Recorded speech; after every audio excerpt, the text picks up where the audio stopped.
Iglesia, con los ejemplos y con la doctrina de los santos obispos Basilio y Gregorio, ayúdanos a aprender humildemente tu verdad y a practicarla fielmente en la caridad.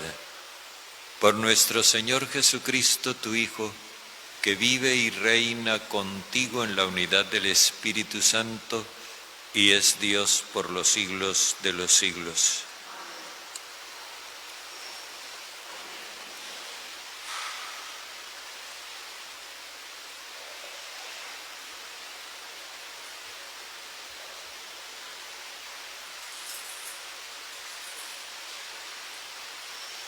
Lectura de la primera carta del apóstol San Juan.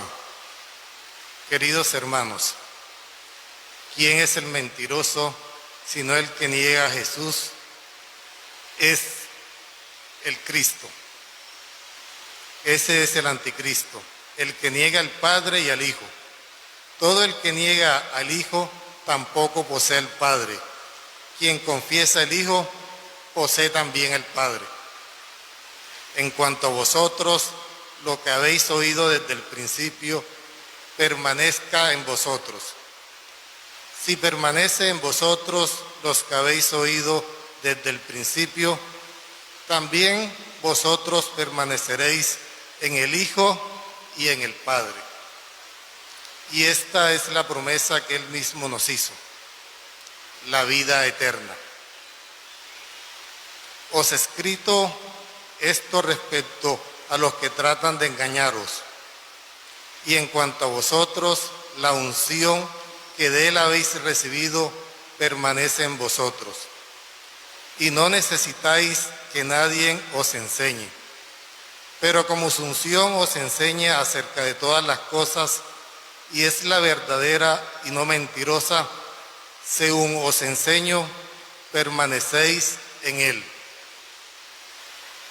Y ahora, hijos, permaneced en Él para que cuando se manifieste tengamos plena confianza y no quedemos avergonzados lejos de Él en su venida. Palabra de Dios. Los confines de la tierra han contemplado la victoria de nuestro Dios. Los confines de la tierra han contemplado la victoria de nuestro Dios. Cantad al Señor un cántico nuevo, porque ha hecho maravillas. Su diestra le ha dado la victoria, su santo brazo. Los confines de la tierra han contemplado la victoria de nuestro Dios. El Señor da a conocer su victoria, revela a las naciones su justicia. Se acordó de su misericordia y su fidelidad en favor de la casa de Israel. Los confines de la tierra han contemplado la victoria de nuestro Dios. Los confines de la tierra han contemplado la victoria de nuestro Dios. Aclama al Señor tierra entera. Gritad, vitorea, tocad. Los confines de la tierra han contemplado la victoria de nuestro Dios. Tu palabra me da vida, confío en ti, Señor. Tu palabra es eterna, en ella esperaré. El Señor esté con ustedes. Y con tu espíritu. Lectura del Santo Evangelio según San Juan. Gloria a ti, Señor. Este fue el testimonio de Juan, cuando los judíos enviaron desde Jerusalén sacerdotes y levitas a Juan a que le preguntaran: ¿tú quién eres? Él confesó sin reservas: yo no soy el Mesías. Le preguntaron: entonces, ¿qué? ¿Eres tú Elías? Él dijo: no lo soy. ¿Eres tú el profeta? Respondió: no. Y le dijeron: ¿quién eres? Para que podamos dar una respuesta a los que nos han enviado. ¿Qué dices de ti mismo? Él contestó: yo soy la voz que grita en el desierto: allanad el camino del Señor, como dijo el profeta Isaías. Entre los enviados había fariseos y le preguntaron: entonces, ¿por qué bautizas si tú no eres el Mesías, ni Elías, ni el profeta? Juan le respondió: yo bautizo con agua. En medio de vosotros hay uno que no conocéis, el que viene detrás de mí, y al que yo no soy digno de desatar la correa de la sandalia. Esto pasaba en Betania, en la otra orilla del Jordán, donde estaba Juan bautizando. Palabra del Señor. Gloria a ti, Señor Jesús.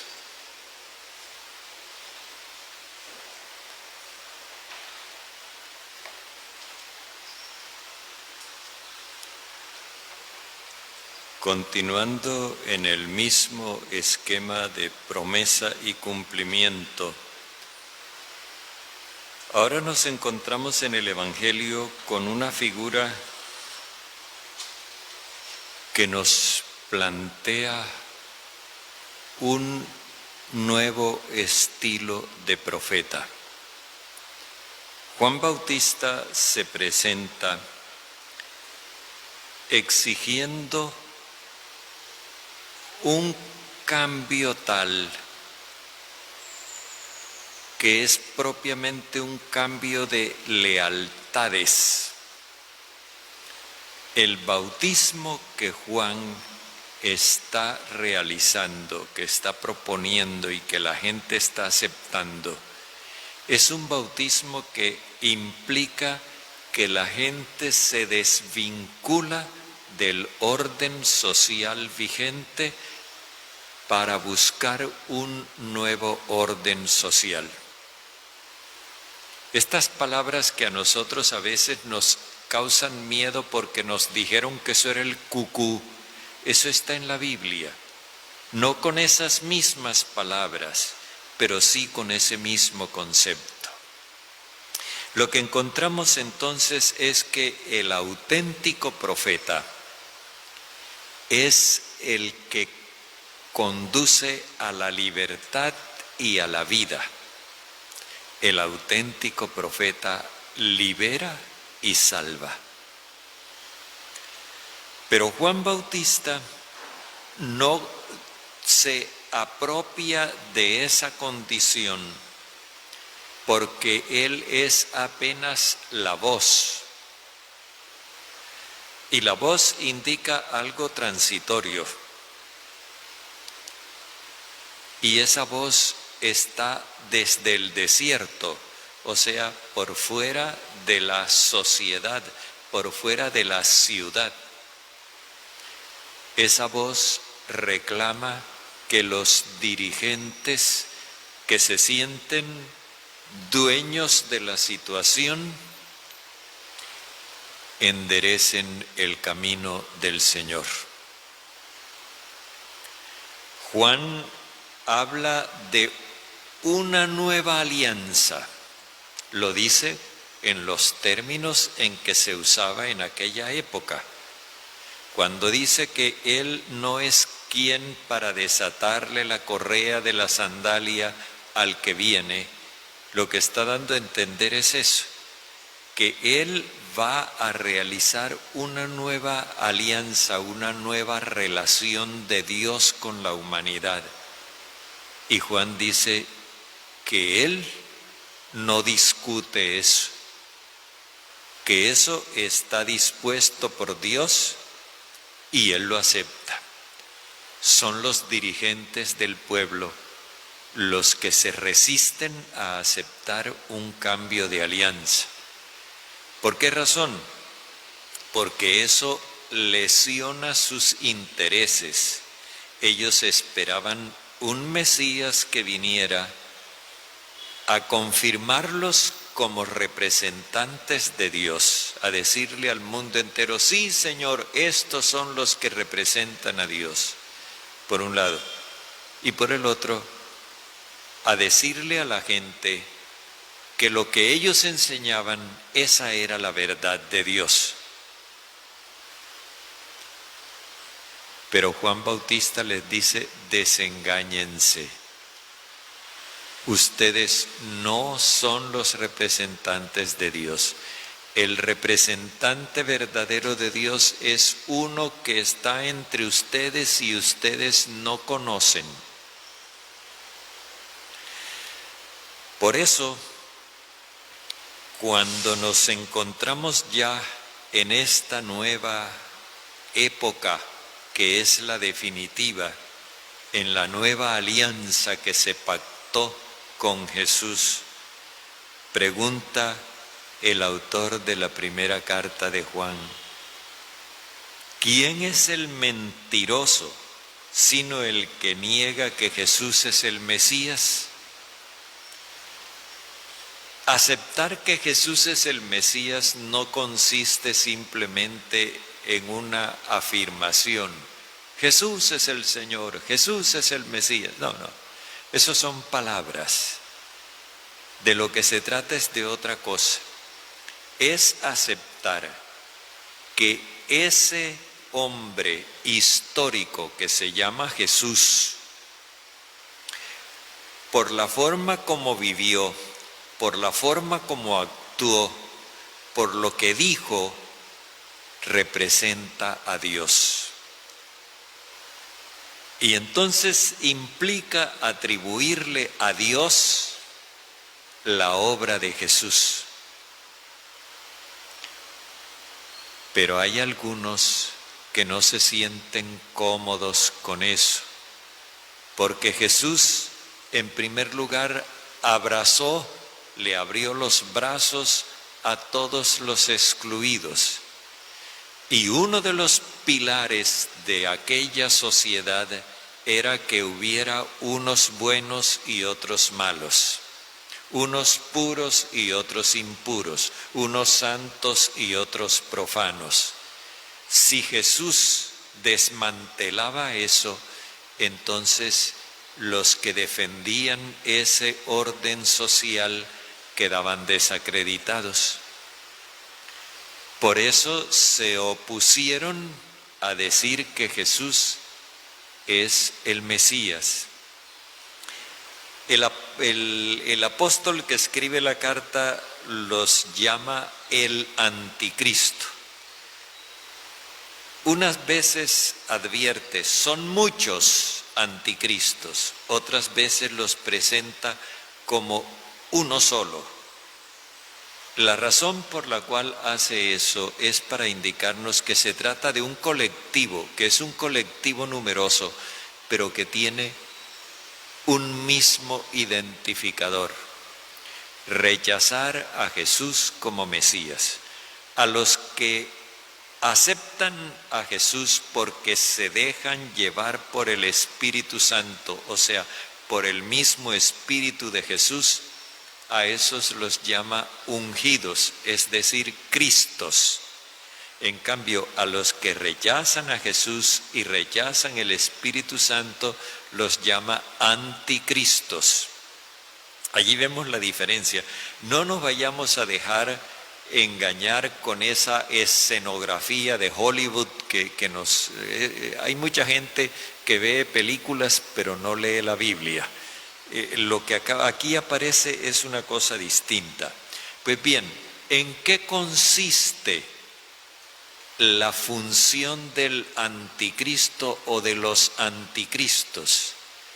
En negar la relación padre e hijo que se da entre Dios y Jesús.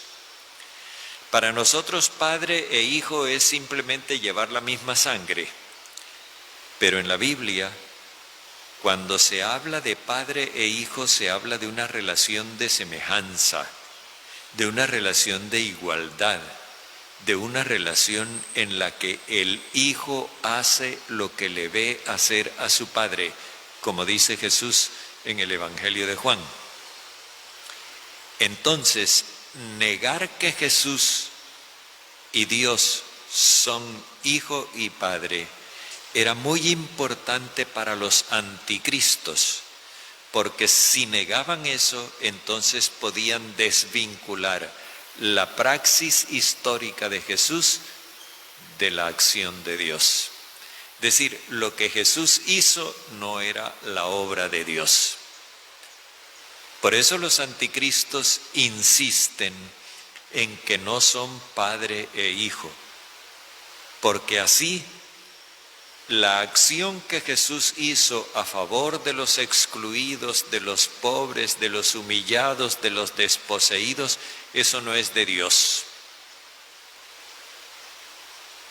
Y fijémonos que eso implica entonces defender el orden establecido, que siga habiendo pobres, que siga habiendo excluidos, que siga habiendo oprimidos, porque eso favorecía determinados intereses. Jesús dice, ustedes lo que oyeron desde el principio, manténganlo. ¿Qué fue lo que oyeron desde el principio? El mensaje del amor universal. Si permanecen ustedes lo que oyeron desde el principio, también ustedes permanecerán en el Hijo y en el Padre. Y esta es la promesa que Él nos hizo, vida eterna. Permanecer en el Hijo y en el Padre implica una promesa, la promesa de la vida eterna. Y esa promesa de vida eterna se cumple cuando nos infunde el Espíritu. Y el Espíritu es el mismo Espíritu de Jesús, ese que lo movió por amor a la humanidad a abrirle los brazos a todos sin deslindar amigos de enemigos ni buenos de malos. El autor advierte esto: les he escrito esto respecto de los que tratan de engañarlos. Los anticristos engañan, mienten, y con esa mentira quieren mantener el orden establecido, lo que más adelante el Evangelio de Juan va a llamar el pecado del mundo. En cuanto a ustedes, la unción que de Él han recibido permanece en ustedes y no necesitan que nadie les enseñe. El cristiano que tiene el Espíritu Santo, que se deja guiar por ese impulso de amor universal, no necesita que le echen cháchara. Le basta con ese impulso del Espíritu Santo que lo lleva a amar a todo el mundo. Y como la unción los enseña acerca de todas las cosas y esa unción es verdadera y no mentirosa, según Él les enseñó, permanezcan en Él. Fijémonos aquí una cosa muy importante: la gran verdad de Dios es su amor. La mentira de los anticristos consiste en negar ese amor universal. Aquí no estamos en cuestiones de ideas ni de ideologías, es cuestión de manera de vivir. Hijos, permanezcan en Él para que cuando se manifieste tengamos plena confianza y no quedemos avergonzados lejos de Él en su venida. Se refiere aquí a que en caso de una persecución, que se daban mucho en aquella época, así como se dan hoy se disfrazan, pero es lo mismo. En caso de una persecución, incluso si llegaran a matarlos a ustedes, ustedes se sentirán seguros porque el Señor vendrá para rescatarlos de la muerte.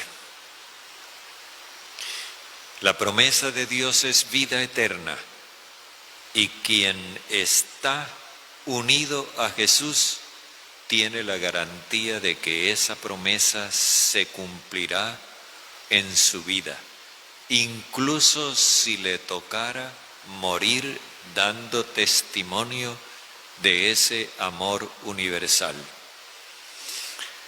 Para nosotros esto es una realidad que no podemos descuidar en ningún momento.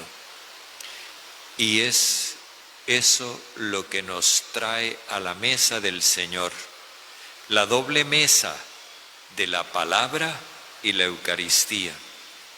Es esto lo que nos lleva a alimentarnos con la vida del Señor, porque cuando nosotros recibimos el sacramento, nos abrimos al Espíritu de Dios y el Espíritu de Dios se convierte para nosotros en esa unción que nos enseña todo, porque nos enseña a amar como Jesús. Y ya con eso no necesitamos que nos enseñen otra cosa.